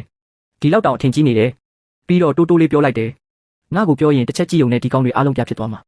လင်းရဲကလှောင်ပြောင်ပြီးပြောလိုက်တယ်ဟုတ်ပါပြီမင်းကပဲအင်အားကြီးဆုံးပါဘိုင်းချူချီကချက်ချင်းပြောလိုက်တယ်ဟဲကိုယ်တိုင်စာချုပ်ချုပ်ထားတဲ့တားရဲမှာတော့မနာလိုစိတ်ရှိတယ်လားရှေ့ဆက်သွားရင်လင်းရဲကရှေ့မှာရှိနေတဲ့တားရဲစွမ်းအားကြောက်တုံးတွေကိုတွေ့လိုက်တယ်အဲ့ဒီကြောက်တုံးတွေကယူရှုရှိကြင်ကြံရေးအတွက်အရေးကြီးတဲ့အရင်းမြစ်တွေဖြစ်တယ်အစင်းနေတဲ့စွမ်းအားကြောက်တုံးတွေကတန်ဖိုးများကြီးမရှိပေမဲ့တဖြည်းဖြည်းစုဆောင်းသွားရင်လည်းဝင်ငွေကောင်းကောင်းရနိုင်တယ်ဘိုင်းချူချီကတရဝါတကောင်ကိုစားနေတာမြင်ပြီးဟာတာလုတ်ကပြောလိုက်တယ်အသားစိမ့်စားကျင်နေတယ်ထင်တယ်နော်လင်းရဲကလှောင်ပြောင်ပြီးပြောလိုက်တယ်မင်းလဲပိုက်စာနေတယ်ဆိုရင်ကျွေဖန်ကိုပြောပြီးမင်းအတွက်တကောင်ချန်ထားခိုင်းလိုက်မယ်သူမကမာနာကြီးစွာညင်းလိုက်တယ်အီကျမကမြင့်မြတ်တဲ့အမီးကိုချောင်းနှက်မြေခွေပါဒီလိုအစင်းနေတဲ့တားကောင်တွေရဲ့သွေးကိုမတောက်ဘူးတနေ့မှာတကယ်စားကျင်လာရင်တော့တခင်ရဲ့ဟာကိုပဲစားမယ်ရှေ့ဆက်သွားရင်လင်းရဲကရုတ်တရက်ရက်ပြီးနားထောင်လိုက်တယ်ပြီးတော့ပြောလိုက်တယ်ရှေ့မှာလှုပ်ရှားတန်တချို့ရှိတယ်ဘိုင်းချူချီကပြောလိုက်တယ်အဲ့ဒီဘက်မှာတရဝါအများကြီးစုဝေးနေတယ်လို့ပဲတခုခုအတွက်တိုက်ခိုက်နေကြတာဖြစ်နိုင်တယ်လင်းရဲကရှေ့ဆက်ရင်ပြောလိုက်တယ်တွားကြည့်ကြရအောင်အနီးကိုရောက်သွားတဲ့အခါသူတို့အားလုံးကဖန်ယွင်သီးလေတိန်သီးလို့ခေါ်တဲ့အသီးတစ်မျိုးအတွက်တိုက်ခိုက်နေကြတာကိုသိလိုက်ရတယ်အဲ့ဒါကတမိုးကြီးတဲ့အရင်းမြစ်တစ်ခုဖြစ်တယ်လင်းရဲကအခြေအနေကိုနားလည်ပြီးပြောလိုက်တယ်ဒါကြောင့်ပဲလမ်းမှာတားရဲတွေဒီလောက်နဲနေတာကိုအားလုံးဒီနေရာမှာစုဝေးနေကြတာပဲဘိုင်းချူချီကမေးလိုက်တယ်တခင်အဲ့ဒီအသီးကိုလိုချင်လားလိုချင်ရင်ကျမသွားပြီးအားလုံးကိုလူယူလာပေးမယ်လင်းရဲကသူမကိုတားပြီးပြောလိုက်တယ်အခုအလောတက်ကြီးမလုပ်သေးနဲ့အရင်သူတို့အချင်းချင်းတိုက်ခိုက်ကြပါစေသူတို့ပင်မနှွမ်းနေသွားတဲ့အချိန်ကြမှာအခွင့်အရေးကိုစောင့်ပြီးဝင်ယူကြမယ်ဘိုင်းချူချီကအပြုံးနဲ့စနောက်ပြီးပြောလိုက်တယ်တခင်ကတကယ်လိမ္မာတာပဲဒါပေမဲ့ကျမသဘောကျတယ်လင်းရဲကချက်ချင်းပြင်ပြောလိုက်တယ်ဒါကိုလိမ္မာတာလို့မခေါ်ဘူးနီးပြူဟာလို့ခေါ်တယ်နားလည်ပြီလားတိုက်ပွဲပြီးဆုံးခါနီးမှာလင်းရီကအမိန့်ပေးလိုက်တယ်အခုချိန်ရောက်ပြီကျွေးဖန်းကလည်းအမိန့်ကိုနားလဲတယ်လို့ချက်ချင်းပဲတိုက်ခိုက်လိုက်တယ်တိုက်ပွဲထဲမှာနောက်ဆုံးထိရပ်တည်နိုင်ခဲ့တဲ့တားရဲကပင်မနှွမ်းနေပြီးကိုလည်းအလွန်မင်းယုံကြည်နေခဲ့တယ်ဒါပေမဲ့ကျွေးဖန်းရဲ့တိုက်ခိုက်မှုအောက်မှာတော့ခဏလေးတွင်ပြိုလဲသွားခဲ့တယ်ဘိုင်းချူကီကဝမ်းသာစွာနဲ့ပြောလိုက်တယ်ဆရာကျမကအရန်တော်တယ်မဟုတ်လားလင်းရီကချီကျူပြီးဟုတ်တယ်မင်းကအတော်ဆုံးပဲလို့ပြောလိုက်တယ်ပြီးတော့လင်းရီကနောက်တရတယ်လို့ဆက်ပြောတယ်တိုးလောင်ရေးပစ္စည်းတစ်ခုခုသာရှိရင်ကောင်းမယ်မဟုတ်ရင်ဒီတားရဲတွေရဲ့အလောင်းတွေကိုပါအားလုံးယူသွားလို့ရမှာပဲသူတို့နှစ်ယောက်ကဖမ်းရွင်တစ်တီးတွေနဲ့ကြက်ရှိနေတဲ့အရင်းမြစ်တွေကိုစုဆောင်းနေကြတယ်အဲ့ဒီအချိန်မှာပဲကျိုးထန်းလုံကတားရဲငါးကောင်နဲ့အတူအဲ့ဒီနေရာကိုရောက်လာတယ်ဟေးဒီဘက်မှာဒီလောက်တောင်လှုပ်ရှားမှုဖြစ်ထားတာဆိုတော့ကောင်းတဲ့အရာတစ်ခုခုရှိမှသိချတယ်အဖွဲ့တွေကတယောက်ကလည်းစကားမများနဲ့အဝေးကတောင်တားရဲတွေရဲ့အော်တန်တွေကြားနေရတဲ့တိုက်ပွဲကြီးတစ်ခုဖြစ်ထားတာသိချတယ်အခုအတန်တွေတိတ်သွားပြီဆိုတော့တိုက်ပွဲပြီးသွားပြီထင်တယ်မြန်သွားကြည့်ရအောင်တစ်ခုခုကြည့်ရနိုင်တယ်လို့ပြောလိုက်တယ်အနီးကိုရောက်တဲ့အခါကျိုးချန်းလုံကအံ့အားတင်သွားတယ်တားရဲတွေရဲ့အလောင်းတွေအများကြီးပါလားဟိုမှာကြည့်အဲ့ဒီတစ်ပင်ကဖမ်းရွင်တစ်တီးပင်နဲ့တူတယ်ခါကြည့်ပြီးတော့ဟုတ်တယ်ဒီပင်ပဲဒါပေမဲ့အပေါ်ကတစ်တီးတွေကိုအရင်ခူးသွားကြပြီထင်တယ်ပြီးတော့လေရီဘက်ကိုလှည့်ပြီးကောင်လေးဒီတစ်တီးတွေကိုမင်းခူးထားတာလားလင်ရီကရိုးရိုးရှင်းရှင်းပဲဖြေလိုက်တယ်ဟုတ်တယ်ကျွန်တော်ခူးထားတာကျိုးထန်းလုံကလှောင်ပြောင်းတယ်လို့ပြုံးပြီးယူသားလိုက်တာဒါဆိုပိုလွယ်သွားပြီးဒီဖမ်းရွင်တစ်တီးပင်ကိုကျွန်တော်တို့ကအရင်ကတည်းကရည်ရွယ်ထားတာတားရဲတွေချင်းချင်းတိုက်ပြီးပင်ပန်းသွားတဲ့အချိန်မှာအပင်ကိုဖျက်ယူမလို့ဒါပေမဲ့မင်းကငါတို့ထက်အရင်လက်ဦးသွားတာပဲလင်ရီကမေးလိုက်တယ်ဒါဆိုမင်းဆိုလိုတာကဖမ်းရွင်တစ်တီးတွေရောဒီတားရဲအလောင်းတွေရောအားလုံးကမင်းတို့ပိုင်တယ်လို့ပြောတာလားကျိုးထန်းလုံကတိုက်ရိုက်ချင်းချောက်လိုက်တယ်အတိအကျပဲမင်းတက်ရှင်နေတာကိုပဲကျေးဇူးတင်တယ်ငါတို့အချိန်မီမရောက်ခဲ့ရင်မင်းကတားရဲတကောင်ရဲ့အစာဖြစ်နေလောက်ပြီးငါတို့ကမင်းအသက်ကိုကယ်ပေးထားတာဒါကြောင့်အစားထိုးအနေနဲ့အရင်မြစ်တွေတောင်းတာလုံးဝတရားမျှတာတယ်လင်ရီကဒါဆိုကျွန်တော်မပေးရင်ရောလို့မေးလိုက်တယ်ကျိုးထန်းလုံကချင်းချောက်တဲ့အတန်နဲ့ ကောင်လေးမင်းအဖြေမပေးခင်တေချာစဉ်းစားငါတို့မှာတားရဲငါးကောင်ရှိတယ်မင်းမှာတော့ရှာဖုံးဝင်ပလွေတစ်ကောင်နဲ့အားနေတဲ့မြေခွေးတစ်ကောင်ပဲရှိတယ်ငါတို့ကိုမင်းဘယ်လိုရှင်မလဲဒီလိုဝက်နယ်မြေထဲမှာအရင်မြစ်တွေကိုကန်ကောင်းလို့ရနိုင်တယ်ဒါပေမဲ့ရလာတာကိုထိမ့်သိမ့်နိုင်ဖို့ကတော့တကယ်ဆွမ်းအားလို့တယ်ဒါကြောင့်အားလုံးကိုတိတ်တိတ်လေးပေးလိုက်တာကအကောင်းဆုံးပဲမင်းကိုလည်းမနှောက်ယှက်ဘူးမဟုတ်ရင်မင်းတန်ရရသွားရင်မကောင်းဘူးဘိုင်ချူကီကဒေါသထွက်ပြီးအော်လိုက်တယ်တော်တော်ရိုင်းတာပဲငါ့ကိုတောင်စော်ကားဖို့တတိရှိကြတယ်လားအဲ့ဒီအချိန်မှာသူမရဲ့ကြောက်မက်ဖွယ်ကောင်းတဲ့အရှိန်ဝါကြီးပေါက်ကွဲထွက်လာတယ်ကျိုးထန်းလုံးတို့အဖွဲတစ်ခုလုံးကြောက်လန့်ပြီးနောက်ဆုတ်သွားကြတယ်ဒီလောက်ကြောက်စရာကောင်းတဲ့အရှိန်ဝါဒါဘာဖြစ်တာလဲအဲ့ဒီအချိန်မှာတယောက်ကဘိုင်ချူကီကိုတေချာကြည့်ပြီးရုတ်တရက်အော်လိုက်တယ်မင်းကတတိယယူရှုအထက်တန်းကျောင်းကလင်ကြီးပဲအစ်စ်နိုးထားရတဲ့ကျောင်းသားတယောက်ပဲမဟုတ်ဘူးလားသူ့မှာဒီလောက်စွမ်းအားဘယ်ကရလာတာလဲကျိုးထန်းလုံးကလည်းကြောက်လန့်ပြီးလင်ကြီးတန်းဖို့နားလည်မှုလွဲသွားတာပါဒါတွေအားလုံးကဟာတာပါကျွန်တော်တို့ကနောက်တာပါပဲစိတ်ထဲမထားပါနဲ့လင်ကြီးကအေးဆက်ဆက်ပြောလိုက်တယ်ဟာတာကောင်းတယ်ပေါ့ဒါဆိုငါလည်းမင်းတို့နဲ့ဟာတာတစ်ခုလုပ်မယ်ကျိုးထန်းလုံးကချက်ချင်းလက်အုပ်ချပြီးနေပါဦးမင်းငါ့ကိုတက်လို့မရဘူးမင်းတီလားငါပဲသူလဲငါကကျိုးထန်းလုံးကအဖေကကျိုးမိသားစုရဲ့အကြီးအကဲပဲကျန်းဟိုင်မြို့မှာကျိုးမိသားစုနာမည်ကအရန်ကြီးတယ်ငါ့ကိုထိရင်ကျိုးမိသားစုကမင်းကိုဘယ်တော့မှခွင့်လွှတ်မှာမဟုတ်ဘူးဘိုင်ချူကီကတော့လုံးဝဂရုမစိုက်ပဲကျိုးမိသားစုဆိုတာဘာလဲစားလို့ရလားလို့မေးလိုက်တယ်အဖွဲသားတွေအချင်းချင်းကြည့်ပြီးတိတ်ဆိတ်သွားကြတယ်တယောက်ကငိုယိုသလိုကျွန်တော်တို့ကအကြောင်းမရှိပဲဒီလောက်ဆိုးတဲ့ဆရာကိုတွားစော်ကားမိတာပဲတန်နရန်ကြီးကိုတိုက်မိတယ်လို့ဖြစ်သွားပြီလို့ပြောလိုက်တယ်ကျိုးထန်းလုံးကချက်ချင်းမဟုတ်ပါဘူးဘာဟာတမှမရှိပါဘူးလုံးဝမရှိပါဘူးဆရာကြီးကဘလောက်တောင်အင်အားကြီးလဲကျွန်တော်တို့မသိခဲ့တာပါကျွန်တော်တို့မှားသွားပါတယ်စိတ်ကောင်းရှိပြီးခွင့်လွှတ်ပေးပါလင်ကြီးကမေးလိုက်တယ်ငါမတတ်ဘူးဆိုရင်မင်းတို့ကနောက်ပိုင်းမှာလက်စားချေဖို့စဉ်းစားမှာလားကျိုးထန်းလုံးကချက်ချင်းကတိပေးလိုက်တယ်မဟုတ်ပါဘူးလုံးဝမဟုတ်ပါဘူးလင်ကြီးတန်းဖို့ကျွန်တော်တို့ချိန်ဆိုပါတယ်ဒီနေ့ဖြစ်ခဲ့တာကိုဘယ်သူမှမပြောပါဘူးဘယ်တော့မှလည်းလက်စားချေမှာမဟုတ်ပါဘူးလင်ရင်မိုးကြိုးဖြစ်ပြီးဆူဆူရွရွတည်ပါစေအဖွဲသားအားလုံးကလည်းတတန်တယ်ဟုတ်ပါတယ်ကျွန်တော်တို့ချိန်ဆိုပါတယ်လို့ပြောကြတယ်လင်ကြီးကလောင်ပြောင်ပြီးနှုတ်ကတိဆိုတာဘယ်သူမဆိုပေးလို့ရတယ်မင်းတို့ကငါ့ကိုလှည့်စားဖို့စူးစမ်းနေတာမဟုတ်ဘူးဆိုတာဘယ်လိုယုံရမလဲဘိုင်ချူကီကအကြံပေးလိုက်တယ်ဆရာတကယ်လို့သူတို့ကိုမတက်ချင်ဘူးဆိုရင်ကျမမှာနီလန်ကောင်းတစ်ခုရှိတယ်လင်ကြီးကဘယ်လိုနီလန်လဲလို့မေးလိုက်တယ်ဘိုင်ချူကီကဂုံယူစွာပြုံးပြီးဆရာမေ့သွားပြီလားကျမကကိုမီမြေခွေးနဲ့မလေးလေကျမရဲ့အကြီးမားဆုံးကျွမ်းကျင်မှုကအယောင်ဆောင်မှုနဲ့စိတ်ထိန်ချုပ်မှုအမှုပညာပဲပြီးတော့ကျိုးထန်းလုံးဘက်ကိုလှည့်လိုက်တယ်အိမ်မက်လေးတစ်ခုပြပေးမယ်ငါမျက်လုံးထဲကိုကြည့်ကျိုးထန်းလုံးကကြောက်လန့်ပြီးမင်းဘာလို့မလို့လဲလို့မေးတယ်ဘိုင်ချူကီကအေးဆေးမကြောက်နဲ့အေးဆေးနေလုံးဝမခုခံနဲ့လို့ပြောလိုက်တယ်ခဏကြာပြီးနောက်သူမကမေးလိုက်တယ်ကောင်းပြီမင်းလက်မှာဝတ်ထားတဲ့လက်စွပ်က space ring ဟုတ်တယ်မလားစိတ်ညှို့ခံထားရတဲ့ကျိုးထန်းလုံးကဟုတ်တယ်လို့ဖြေတယ်အဲ့ဒီထဲမှာဘာကောင်းတာတွေရှိလဲကျင့်ကြံရေးအရင်မြစ်တချို့ခရစ်စတဲ့တချို့အဲလစ်စာတချို့လည်းရှိတယ်ဘိုင်ချူကီကဝမ်းသာသွားပြီးတကယ်ကိုချမ်းသာတဲ့သူတစ်ကောင်ပဲလို့ပြောလိုက်တယ်ပြီးတော့အမိတ်ပေးလိုက်တယ်အခုဒီ space ring ကိုမင်းကိုယ်တိုင်ဆရာကိုပေးလိုက်ကျိုးထန်းလုံးကစိတ်ညှို့ခံထားရတဲ့အတိုင်းလက်စွပ်ကိုချုပ်ပြီးဆရာလင်ကြီးဒီ space ring ကိုလက်ခံပေးပါလို့ပြောလိုက်တယ်လင်ကြီးကအံ့ဩပြီးဟ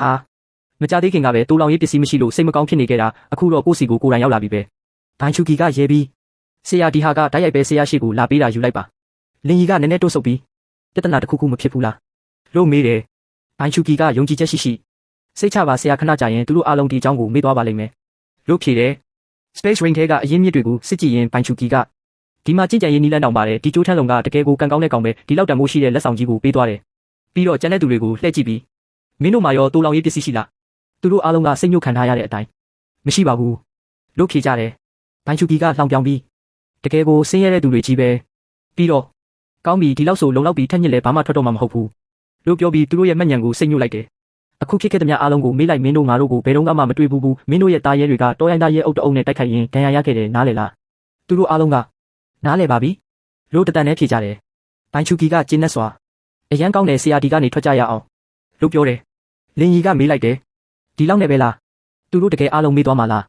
းဘိုင်ချူကီကယုံကြည်ချက်ရှိစိတ်ချပါဆရာသူတို့ရဲ့မှတ်ဉာဏ်ကိုကျွန်မပြောင်းလဲထားပြီးတတိပြန်ရလာတဲ့အခါတောရိုင်းသားရဲအုပ်တအုပ်နဲ့တိုက်ခိုက်ခဲ့တာပဲမှတ်မိတော့မယ်ကျန်တာအားလုံးမေးသွားလိမ့်မယ် space ring ကိစ္စဆိုရင်လည်းသူတို့ကမတော်တဆပျောက်သွားတယ်လို့ပဲထင်ကြလိမ့်မယ်ကျမတို့ကိုတန်တရားဝင်ဖို့ဆိုတာမဖြစ်နိုင်ဘူးလင်ကြီးကချီးကျူးလိုက်တယ်အမခံပဲဘိုင်ချူကီကဂုံယူစွာ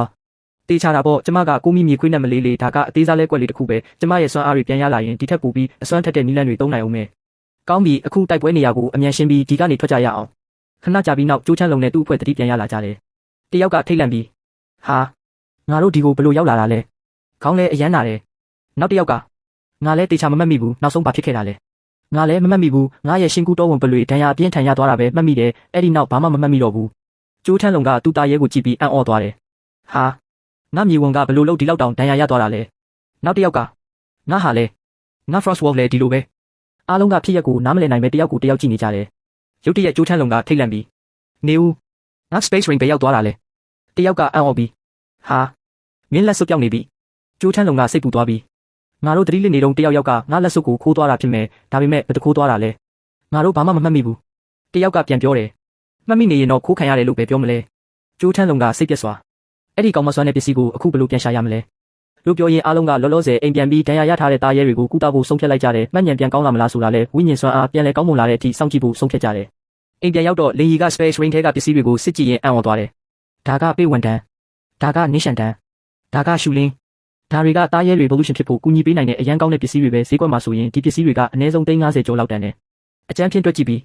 အားလုံးပေါင်းရင်အနည်းဆုံးခုတွေတချို့လောက်တန်မိုးရှိမယ်ကျိုးချမ်းလုံကတကယ်ကိုချမ်းသာတဲ့မိသားစုကလာတာပဲလို့ပြောလိုက်တယ်နောက်ထပ်စာအုပ်တစ်အုပ်ကိုကောက်ယူပြီးအံ့ဩသွားတယ်ဒါက Star Fortune Method ပဲမြေကဘာအဆင့်အထက်တန်းစားကျင့်ကြံရေးနည်းလမ်းတောင်ဖြစ်နေတယ်ဒီတစ်ခါတော့တကယ်ကိုယတနာကြီးတစ်ခုကောက်ရပြီပြီးတော့လင်ကြီးက Master Liu ကိုမေးလိုက်တယ်အနီးနားမှာစားတောက်ဆိုင်ကောင်းကောင်းရှိလားမာဆာLiuကလင်းတခင်ဖေးခွေပင်လေအော်နာမှာယွန်းတင်းဆိုတဲ့နေရာတစ်ခုရှိပါတယ်အထူးသဖြင့်တော်ရိုင်းသားရဲတွေရဲ့အသားနဲ့ချက်ပြုတ်ထားတဲ့အစားအစာတွေကိုရောင်းပါတယ်ပတ်ဝန်းကျင်အပြင်အရသာပိုင်းမှာပါကျန်းဟန်မျိုးတစ်မျိုးလုံးမှာအဆင့်အမြင့်ဆုံးလို့ပြောလို့ရပါတယ်ဒါပေမဲ့ဈေးနည်းနည်းကြီးပါတယ်လင်ကြီးကချက်ချင်းဆုံးဖြတ်လိုက်တယ်ဒါဆိုအဲ့ဒီကိုသွားမယ်အဲ့ဒီကိုရောက်တဲ့အခါဘိုင်ချူကီကပတ်ဝန်းကျင်ကိုကြည့်ပြီးဒီနေရာရဲ့ရှုခင်းကကျမတို့အိမ်လာတာဆောင်ထက်တောင်ပိုကောင်းတယ်လင်ကြီးကပြုံးပြီးကြရင်မကြာခဏလာလို့ရတယ်လို့ပြောလိုက်တယ်အဲ့ဒီအချိန်မှာပဲလင်ကြီးကရင်းနှီးတဲ့အတန်တစ်ခုကိုကြားလိုက်လို့လှည့်ကြည့်လိုက်တယ်ဆုံးရွက်ဝေကအံ့ဩစွာလင်ကြီးတကယ်ကိုတိုက်ဆိုင်တာပဲဒီမှာမင်းနဲ့တွေ့မယ်လို့မထင်ထားဘူးမင်းလဲဒီမှာညစာလာစားတာလားလင်ကြီးကအခုလေးတင်လေးချင်ရီကပြန်လာတာဒီတော့ညစာပါတခါတည်းစားလိုက်မလို့ဆုံးရွက်ဝေကရင်ရင်ကြီးကြီးနဲ့ဘိုင်ချူကီဘက်လှည့်ပြီးဘိုင်ချူကီမင်္ဂလာပါဘိုင်ချူကီကအေးဆက်စွာမင်္ဂလာပါလို့ပြန်နှုတ်ဆက်တယ်ဆုံးရွက်ဝေကကိုယ်တိုင်မိတ်ဆက်လိုက်တယ်ဘိုင်ချူကီကျမနာမည်ဆုံးရွက်ပါလင်ကြီးရဲ့အတန်းပေါ်ပါအရင်ရက်တွေကအဝတ်မင်္ဂလာမနီမှာရှင်းကိုတွေ့ဘူးတယ်အဲ့ဒီကလေးကရှင်းကအရန်လာတာပဲလို့တွေးနေကြတာဘိုင်ချူကီကတိုက်ရိုက်ပြန်ပြောလိုက်တယ်ငါလဲမင်းကအရန်လာတယ်လို့ထင်တယ်ပြီးတော့တန်တရားဖြင့်ဒါဆိုမင်းလဲငါဆရာရဲ့ self control piece ဖြစ်ချင်တာလားဆုံးရွက်ဝေကထိတ်လန့်ပြီးမဟုတ်ပါဘူးဘိုင်ချူကီရှင်ထင်မှားနေပြီးကျမကအတန်းဖော်တယောက်ကိုတွေ့လို့ရိုးရိုးနှုတ်ဆက်တာပါဘိုင်ချူကီကပြုံးပြီးဟာတာလောက်တာပါဒီလောက်တောင်ကြောက်မနေပါနဲ့မင်းကလည်းအရန်လာပြီးကိုချီတောင်းနဲ့ကိုငါဆရာစီလာစကားပြောတော့မင်းစိတ်ဝင်စားနေတာလို့ထင်မိတာဆုံးရွက်ဝေကချက်ချင်းရှင်းပြတယ်ကျမနဲ့လင်ကြီးကရိုးရိုးအတန်းဖော်ဆက်ဆံရေးပဲရှိပါတယ်တခြားဘာမှမတွေးထားပါဘူးဘိုင်ချူကီကအေးအေးဆေးဆေးဒါဆိုဒီလိုပဲပေါ့ဆုံးရွက်ဝေကထွက်ခါနီးလင်ကြီးကျမသွားတော့မယ်တငယ်ချင်းကစောင့်နေတယ်လို့ပြောပြီးထွက်သွားတယ်သူမထွက်သွားတာနဲ့လင်ကြီးကဘိုင်ချူကီကိုမင်းမလုပ်နေတာလဲသူကရိုးရိုးနှုတ်ဆက်ဖို့ပဲလာတာလေဒီလောက်ထိဘာဖြစ်နေတာလဲလို့မေးတယ်ဘိုင်ချူကီကချက်ချင်းရှင်းပြတယ်ဘာမှမဖြစ်ဘူးလို့ပဲပြောလို့ရမလဲဆရာမသိဘူးခုနကအဲ့ဒီမိန်းကလေးကဆရာကိုကြည့်တဲ့အကြည့်ထဲမှာစိတ်ဝင်စားမှုအရေးအယောင်အပြည့်ရှိတယ်ဖြစ်လာနိုင်တဲ့အန်ဒီရဲ့မှန်သမျှကိုအစကတည်းကဖယ်ရှားထားတာကပိုကောင်းတယ်လို့ကျွန်မထင်တယ်လင်ကြီးကမင်းပဲမျက်လုံးနဲ့သူကငါ့ကိုစိတ်ဝင်စားတယ်လို့မြင်တာလဲဘိုင်ချူကီကအခိုင်မာမျက်လုံးနှလုံးလုံးနဲ့မြင်တာမိမတွေကလူတစ်ယောက်ရဲ့စိတ်ကိုခံမှန်းတာအမြဲမှန်တယ်သူစိတ်ဝင်စားနေတယ်လို့ကျွန်မထင်ရင်တေချာပေါက်စိတ်ဝင်စားနေတာပဲလင်ကြီးကကောင်းကြိုက်တယ်လို့ကောင်းပြီမင်းပြောတာပဲမှန်တယ်အခုတော့အရင်စားကြမယ်နောက်တစ်နေ့မှာဘိုင်ချူကီကလင်ကြီးပင်ပန်းနေတာကိုမြင်ပြီးဆရာဒီနေ့တစ်နေ့လုံးအရန်ပင်ပန်းနေတယ်လို့ပဲကျွန်မနှိပ်ပေးမယ်နည်းနည်းတက်တာသွားလိုက်မယ်လို့ပြောတယ်နှိပ်ပေးနေချိန်မှာလင်ကြီးကိုမေးလိုက်တယ်တက်တာလားလင်ကြီးကအင်းတက်တာတယ်လို့ဖြေတယ်နေ့စဉ်ကြင်ကြံရေးကလည်းဆက်လက်တိုးတက်နေတယ်လင်ကြီးကစိတ်ထဲမှာတွေးလိုက်တယ်ဒါက great potential ရဲ့အကျိုးသက်ရောက်မှုလားဒီနီလန်းကိုနားလည်ရတာဒီလောက်လွယ်မယ်လို့မထင်ထားဘူးဒီနှုန်းအတိုင်းသာဆက်သွားရင်မကြခင်နောက်အဆင့်ကိုရောက်နိုင်တော့မယ်ဒီတစ်ခါဘယ်ဝိညာဉ်နိုးထလာမလဲဆိုတာမသိသေးဘူးတနေ့မှာဘိုင်ချူကီအပြင်ကနေပြန်လာပြီးဆရာကျမပြန်လာပြီးလင်ကြီးကမင်းပဲသွားနေတာလဲလို့မေးတယ်ဘိုင်ချူကီကရဲပြီးခံမှန်းကြည့်လေလင်ကြီးကစိတ်ပြတ်တယ်လို့မင်းဒီရပိုင်အရန်လျှို့ဝှက်ဆန်းကျင်လာတယ်ဘိုင်ချူကီကပြောလိုက်တယ်ဒါကိုကြည့်ပါဒီရပိုင်ကျမစူးစမ်းထားတာရဲ့ရလက်ပဲကျမကထိုက်ရန်ကျင်ဦးအဲ့ဒီရွှေရောင်နေကြီးမျိုးနွယ်ရဲ့မွေးရပါစွမ်းရည်ကိုအသုံးပြုပြီးကောင်းကင်ကိုထက်ကနေနေမင်းရဲ့အနှစ်သာရကိုဆွဲယူခဲ့တယ်ပြီးတော့ကိုမူလာစွမ်းအားနဲ့ပြန်လည်ပေါင်းစည်းခဲ့တယ်ရပောင်းများစွာစူးစမ်းပြီးနောက်ဆုံးတော့ရီအောင်ချင်းဟွာနေမင်းနှစ်သာရစွမ်းရည်တုံးကိုဖန်တီးနိုင်ခဲ့ပြီရှီယာကလည်းကြားဝင်ပြီးဒါကနေမင်းရဲ့အနှစ်သာရပါတန့်စင်တဲ့နေအောင်ကြီးစွမ်းရည်တွေပါဝင်တဲ့ဆရာကဒီရီအောင်ချင်းဟွာကိုကိုယ်ထဲမှာပေါင်းဆက်လိုက်ရင်ဆရာရဲ့နေအောင်ကြီးစွမ်းရည်တိုးလာမဲ့အပြင်ခန္ဓာကိုယ်အတွက်လည်းအကျိုးများကြီးရှိတယ်ဒီလောက်တောင်အံ့ဩစရာကောင်းတဲ့ပစ္စည်းလားရှီယာကဝမ်းသာစွာဆရာကြိုက်တယ်ဆိုရင်ဘာပဲလုပ်ရအားလုံးတန်ပါတယ်လို့ပြောတယ်ဘိုင်ချူကီကတော့လှောင်ပြောင်ပြီးကျိုးနေတဲ့ကြောက်တုံးလေးတုံးပဲဒီလောက်ကုန်ယူနေစရာဘာရှိလို့လဲလင်ကြီးကနှစ်ယောက်ကြားဝင်ပြီးကောင်းပြီရှီယာလည်းစူးစမ်းထားတာပဲမင်းတို့နှစ်ယောက်လုံးကငါအတွက်အရန်ကောင်းတဲ့ကူညီသူတွေပါအမြန်စားကြနေလေမှာပြန်ခွဲလဲရှိတယ်ပြန်ခွဲနေရောက်တဲ့အခါចောင်းသားတွေရဲ့တီတိုစကားတန်တွေကလူအုပ်ကြားထဲမှာပြန့်နှံ့နေတယ်ဟိုမှာကြည့်အဲ့ဒါပထမယူရှုအထက်တန်းကျောင်းက Great Talent ချင်းဟောင်းပဲအဲ့ဒါဒုတိယယူရှုအထက်တန်းကျောင်းကကျိုးပိုင်ကြီးသူ့စွမ်းအားလည်းမနှဲဘူးဟိုကတော့အထမယူရှုအထက်တန်းကျောင်းရဲ့နတ်သမီးရှောင်ရွက်ပဲရုပ်ကလည်းလှစွမ်းအားကလည်းအရန်ကျန်းတယ်ပြည့်စုံတာပဲတယောက်ကခံမှန်းပြီးဒီနှစ်ချန်ပီယံကတတိယယူရှုအထက်တန်းကျောင်းကလင်ကြီးပဲဖြစ်မယ်ထင်တယ်နောက်ဆုံးတော့သူက Great Talent ပဲလေတယောက်ကသဘောမတူပဲ ဒီလိုတော့မပြောနိုင်သေးဘူး potential မြင့်နေဆိုတာလက်တွေ့တိုက်ပွဲမှာလည်းအင်အားကြီးတယ်လို့မဆိုလိုဘူးချင်းဟောင်ကအင်အားကြီးမိသားစုကလာပြီးအခြေခံအမွေနှစ်ကလည်းနှက်ဆိုင်နေဘယ်သူနိုင်မဲဘယ်သူရှုံးမယ်ဆိုတာအခုတည်းကဆုံးဖြတ်လို့မရသေးဘူးအဲ့ဒီအချိန်မှာကြေညာတန်ကကျေလောင်စွာထွက်ပေါ်လာတယ်လင်းရီပြိုင်ပွဲဝင်ဒီနေ့ပြိုင်ပွဲကိုကြိုးဆိုပါတယ်မင်းရဲ့ပွဲစဉ်အဆင်ပြေပါစေမင်းရဲ့အနားယူခန်းကမြေအောက်ထပ်မှာအနံပါတ်နေရာဖြစ်ပါတယ်ပြိုင်ပွဲကိုနေ့လယ်2နာရီတိတိမှာစတင်မှာဖြစ်ပါတယ်အချိန်ရောက်ရင်ခေါ်ယူကြေညာပေးပါမယ်လင်းရီကကျေးဇူးတင်ပါတယ်လို့ပြောပြီးအနားယူခန်းဘက်ကိုသွားတယ်လမ်းမှာဆုံးရွက်ကပြုံးပြီးလင်းရီတန်းဖို့မတွေ့တာကြပြီးနော်ဒီနေ့တတိယယူရှုအထက်တန်းကြောင်းဂုံယူနိုင်မလားဆိုတာမင်းပေါ်မှာပဲမူတည်နေတယ်လင်းရီကယဉ်ကျေးစွာဆုံးရွက်အတန်းဖို့မင်းရဲ့စွမ်းအားကိုကြည့်ရင်မင်းလဲ knockout stage မှာအဝေးကြီးအထိသွားနိုင်မယ်ထင်တယ်ဆုံးရွက်ကမင်းစကားအတိုင်းဖြစ်ပါစေလို့ပြောပြီးနှုတ်ဆက်သွားတယ်အဲ့ဒီအချိန်မှာတယောက်ကလင်းရီကိုခေါ်လိုက်တယ်မင်းက great potential ရှိတဲ့ talent လင်းရီလားလင်းရီကလှည့်ပြီးမင်္ဂလာပါခင်ဗျားကဘာတူလဲလို့မေးတယ်သူကငါကဒုတိယယူရှုအထက်တန်းကျောင်းကကျိုးပိုင်ကြီးမင်းကဒီနှစ်ပြိုင်ပွဲရဲ့ချန်ပီယံဖြစ်ဖို့အကြီးဆုံးပြိုင်ပွဲလို့ကြားထားလို့မင်းစီမှာဘာထူးခြားတာရှိလဲဆိုတာလာကြည့်တာလင်းရီကယဉ်ကျေးစွာဘာထူးခြားတာမှမရှိပါဘူးကံကောင်းတာနည်းနည်းရှိတာပဲကျိုးပိုင်ကြီးကလောင်ပြောင်ပြီးတော်တော်ယဉ်ကျေးတာပဲကောင်းပြီကွင်းထဲရောက်မှမင်းရဲ့တကယ်အရေးချင်းကိုမြင်ရမှာပေါ့လင်းရီကအတန်းဖို့မင်းလည်းအကောင်းဆုံးစူးစမ်းပါလို့ပြန်ပြောလိုက်တယ်နောက်ပိုင်းမှာဘိုင်ချူကီကလင်းရီကိုစလိုက်တယ်ဆရာခုနကအဲ့ဒီမိန်းကလေးကဆရာနဲ့ဘာလို့ဒီလောက်ရင်းရင်းနှီးနှီးပြောနေတာလဲရေရေမောမောနဲ့တောင်ပြောနေကြတယ်လင်းရီကရိုးရိုးအတန်းဖို့တွေကြားနှုတ်ဆက်တာပါပဲဘိုင်ချူကီကဒီလောက်နဲ့တောင်ကျမကိုမနာလို့ဖြစ်နေပြီလားလို့ထင်နေတာလားကျမကဒီလိုပဲပြောတာပါတခြားလူတယောက်ရဲ့စိတ်ထဲမှာဘာရှိလဲဆိုတာတော့တားလို့မရဘူးနောက်ဆုံးတော့ဆရာကဒီလောက်တော်တာပဲတယောက်ယောက်ကဆရာကိုအရင်ကတည်းကစိတ်ဝင်စားနေနိုင်တယ်ရှီယာကလည်းဟုတ်တယ်ဆရာရဲ့ဒီလောက်ထူးခြားတဲ့ရုပ်ရည်ကိုမြင်ရင်မိုက်မဲလိပ်ပြလေးတွေဆရာစီဆွဲဆောင်ခံရတာတဘာဝပဲဒါပေမဲ့စိတ်မပူပါနဲ့ဘယ်သူပဲဆရာအနာကိုလာဖို့စူးစမ်းကျမကမိရှုပြီးပြလုပ်ပြင်မယ်လင်းရီကပင်ပန်းတယ်လို့ကောင်းပြီအခုတော့ပြိုင်ပွဲကိုပဲအရင်ကြည့်ကြရအောင်လို့ပြောလိုက်တယ်အဲ့ဒီအချိန်မှာကြီးညာသူရဲ့အတန်ကအားကစားကွင်းတစ်ခုလုံးကိုပဲ့တင်ထက်သွားတယ်မျက်နှာပြင်ကြီးရှိနဲ့ကွင်းတွင်းရှိပရိသတ်အားလုံးမင်္ဂလာပါကျန်းဟိုင်မြို့ New Star ရရှိပြိုင်ပွဲရဲ့ knockout stage ကိုကြိုဆိုပါရစေ9ရက်ကြာပြင်းထန်တဲ့ရွေးချယ်မှုတွေပြီးနောက်ဆုံးပြိုင်ပွဲဝင်32ယောက်ကိုရွေးချယ်ပြီးပါပြီဒီနေ့သူတို့အားလုံးကပရိသတ်ရှိမှာအမခန်းတိုက်ပွဲတွေကိုပြသသွားကြမှာပါအခုတော့မျက်နှာပြင်ကြီးပေါ်မှာအုပ်စုမဲနိုင်မှုစတင်ပါပြီဘယ်သူနဲ့ဘယ်သူတွေတွဲကြမလဲကြည့်ကြရအောင်မဲရလက်ထွက်လာတာနဲ့ပရိသတ်တွေကြားလှုပ်ရှားဖြစ်သွားတယ်ဟာဒီအုပ်စုကတေမင်းအုပ်စုပဲလင်းရီနဲ့ရှောင်ရွက်တအုပ်စုတွေကြာသွားပြီ Great talent နဲ့ Great talent တိုက်ကြမှာပဲဒီအုပ်စုမှာတော့တကယ်ကိုစိတ်ဝင်စားစရာကောင်းတော့မယ်အဲ့ group ထဲကရှောင်ရွက်ကလင်းရီကိုကြည့်ပြီးလင်းရီမင်းနာမည်ကိုအများကြီးကြားဘူးလေဒီနေ့တော့ကောလာဟာလာတွေက Great potential တကယ်ဘယ်လောက်ဆွမ်းလဲကြည့်ရတော့မယ်လင်းရီကငါလဲလွယ်လွယ်နဲ့ရှုံးမဲ့သူမဟုတ်ဘူးလို့ပြန်ပြောတယ် Fit group ရဲ့ပထမဆုံးပွဲကိုကြီးညာလိုက်တယ်လင်းရီနဲ့လီမိုကြီးညာသူကပထမယူရှုအထက်တန်းကျောင်းမှာလီမိုကျေးဇူးပြုပြီးရှေ့ထွက်လာပါလင်းရီလည်းအသင့်ပြင်ထားပါလီမိုကယုံကြည်ချက်ရှိလင်းရီမင်းက Great talent ဆိုတာငါသိတယ်ဒါပေမဲ့ငါလီမိုလည်းအလွယ်တကူရှုံးမဲ့သူမဟုတ်ဘူးမင်းရဲ့ self contract base ကိုခေါ်ထုတ်စမ်းပါကောလာဟာလာတွေကကိုမီမီခွေးနဲ့မလေးကဘယ်လောက်တောင်အစွမ်းထက်လဲကြည့်ချင်တယ်ဒိုင်လူကြီးကစီးမြင့်တွေကိုကြီးညာတယ်ပြိုင်ပွဲအတွင်းတားမြစ်စေဝါမြည်သည့်အမျိုးအစားကိုမဆိုအသုံးပြုခွင့်မရှိပါ self contract base ကိုလည်းရည်ရွယ်ချက်ရှိအသက်သေစေလောက်တဲ့တိုက်ခိုက်မှုပြုလုပ်ခွင့်မရှိပါစီးမြင့်ချိုးဖောက်ပါကပြိုင်ပွဲမှာချက်ချင်းဖယ်ရှားပါမယ်နားလည်ကြပါသလားဒါဆိုပြိုင်ပွဲစတင်ပါပြီလင်းရီကအေးဆေးစွာတေးချတာပေါ့ဒါပေမဲ့မင်းကိုကင်တွေကိုသူ့ကိုသုံးဖို့တောင်မလိုဘူးပြီးတော့ကျွေဖန်းကိုအချက်ပြလိုက်တယ်ကျွေဖန်းမင်းသွားလီမိုကစိတ်ဆိုးပြီးလင်းရီဒါငါကိုစော်ကားတာလားမင်းရဲ့တကယ်သားရဲကိုထုတ်ပြဖို့တောင်ရည်ရွယ်ချက်မရှိဘူးထင်တယ်ပရိသတ်ထဲကတယောက်ကသူကသူ့ရဲ့တကယ်အင်အားကိုဖုံးကွယ်ထားချင်တာဖြစ်မယ်နောက်မှာပိုအားကောင်းတဲ့တိုင်ဘက်တွေရှိသေးတယ်လေလီမိုကထပ်မေးတယ်လင်းရီဒါကငါကိုစော်ကားတာမဟုတ်ရင်ပါလေလင်းရီကရှင်းရှင်းလင်းလင်းစော်ကားတာမဟုတ်ဘူးမင်းကိုကင်တွယ်ဖို့ဒီတကောင်နဲ့လုံလောက်တယ်လို့ထင်လို့ပါလီမိုကဒေါသထွက်ပြီးကောင်းပြီမင်းဒီလောက်မာနာကြီးနေမှာတော့ငါလည်းအလွတ်မပေးဘူးမင်းရဲ့ရှာဖုံးဝင်ပလွေကဘလောက်အထိတက်နိုင်လဲကြည့်ရအောင်မာနီယိုတောရိုင်းနွားသူ့ကိုချေမုန်းလိုက်မာနီယိုကအင်အားပြင်းနဲ့တိုက်ခိုက်လိုက်တာကြောင့်မြေပြင်တောင်တုံခါသွားတယ်ပရိသတ်ထဲကတယောက်ကအံ့ဩပြီးတုတ်ပြန်မှုကဒီလောက်မြန်တာလားနောက်တယောက်က